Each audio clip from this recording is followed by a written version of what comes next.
سر آج آپ R J D کے جو راج ستریہ کاریالے ہے وہاں آپ گئے، اس کو لے کر کے عوام میں کہیں کہ کس بات کو لے کر کے آپ آر جے ڈی کاریالے پہنچے ہیں؟ دیکھیے، آج راشٹریہ جنتا دل کے ریاستی آفس میں جانا ہوا،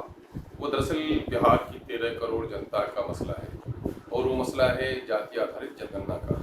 اس کو لے کر آج سے کئی دن پہلے جناب تیجسوی صاحب سے ہماری میٹنگ ہوئی تھی، اور ایک مشورہ ہوا تھا کہ آل پارٹیز آف اپوزیشن کی ایک میٹنگ ہو، تو اس میں اس نے دعوت دی تھی اور میں گیا، چونکہ یہ کامن ایجنڈا ہے اور بہار کے اسمبلی میں اور بہار کے کونسل میں سرسمت طور پر اتفاق رائے سے پیش کی گئی تجویز اور منظور کی گئی تجویز ہے یہ، اور اسی کو لے کر کے آل پارٹی لوگ وزیر اعظم سے بھی جا کر ملے تھے۔ اس لیے اس کامن ایجنڈے پر بات کرنے کے لیے ہم لوگ پہنچے تھے کہ تاکہ سب کی طرف سے اتفاق رائے ہو، اور میں سمجھتا ہوں کہ ایک اچھی پہل ہے، اس میں ساری پارٹیاں ایک جٹ ہیں کہ بہار میں جاتی آدیت جن گننا ہو، اسی تعلق سے وہاں جانا ہو۔ سر آج مکھ منتری کی ادھیکشتا میں سروودلیہ میٹنگ رکھی گئی تھی جس میں آپ بھی وہاں تشریف رکھے۔ مکھ منتری جی کی ادھیکشتا میں جاتیگت جن گننا پر آدھارت جو میٹنگ رکھی گئی تھی اس میں کون کون سی بات ہوئی؟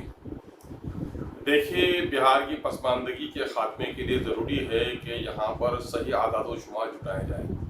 ضرورت تو پورے ملک کی ہے کہ ملک میں تمام تر ذات برادریوں کی، اس کی سماجی، اس کی اقتصادی، اس کی تعلیمی صورتحال کا جائزہ لیا جائے، اور ایماندارانہ کوشش ہونی چاہیے تھی، لیکن نہ جانے کیوں مرکزی حکومت جن گننا تو کرنا چاہتی ہے، مردم شماری تو کرنا چاہتی ہے، لیکن مختلف ذات برادری کی سماجی حیثیت کے شمار سے کترا رہی ہے۔ اس کو لے کر بہار میں ایک اچھی تحریک اٹھی، اور میں سمجھتا ہوں کہ بہار کی سیاسی تاریخ کا ایک تاریخی فیصلہ ہے کہ حزب اقتدار اور حزب مخالف یعنی کہ تمام تر پارٹیاں اس پر اتفاق رائے رکھتی ہیں کہ بہار میں ذات پر مبنی مردم شماری ہو، اور اسی فیصلے کے تعلق سے آج وزیر اعلیٰ محترم کے ہاں میٹنگ تھی آل پارٹی، اور سبھی پارٹی نے، میں نے ایم آئی ایم کی طرف سے ترجمانی کری، اور میں سمجھتا ہوں کہ اس وقت میں پیغام دینا چاہتا ہوں ایم آئی ایم کے شہدائیوں کو۔ دراصل یہ آپ کی طاقت، قوت اور قیادت کا نتیجہ ہے کہ ایم آئی ایم کی طرف سے آپ کی وکالت کرنے کا مجھے موقع ملا۔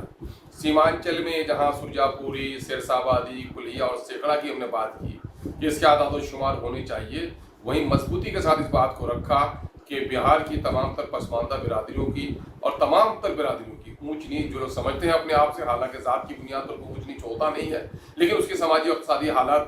کا جائزہ لیا جائے، اس کے لیے ضروری ہے کہ یہ کام ہو۔ اس کی پرزور ہم لوگوں نے وکالت کی ہے، اور یہ بھی کہا ہے کہ صاحب ٹائم فریم طے ہو، مدت اس کی طے ہو کہ خاص مدت کے درمیان میں کام کر لیا جائے، اور یہ یقینی بنایا جائے کہ صرف جاتی آدھارت گننا یعنی ذات پر مبنی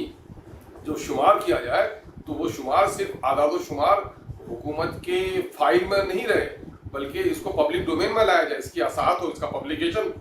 کے لیے حکومت پابند عہد ہو۔ اس بات کی ہم نے پرزور وہاں وکالت کی ہے، اور ایک خوش آئند پہلو ہے کہ بہار کی تمام تر پارٹیوں نے اس پر اتفاق رائے کی ہے کہ بہار میں ذات پر مبنی کرنا ہو، اور ابھی مرکزی جو ایجنسی ہے نیتی آیوگ، اس نے خود تسلیم کیا ہے کہ بہار پسماندہ ہے، اور بہار میں سب سے پسماندہ ترین علاقہ سیمانچل ہے۔ تو اگر پسماندہ ہے تو جب تک اعداد و شمار سائنٹیفک طور پر ہمارے سامنے میں نہیں آ جائے، تو میں سمجھتا ہوں اس کمیونٹی کے ڈیولپمنٹ کے لیے کام نہیں کیا سکتا ہے۔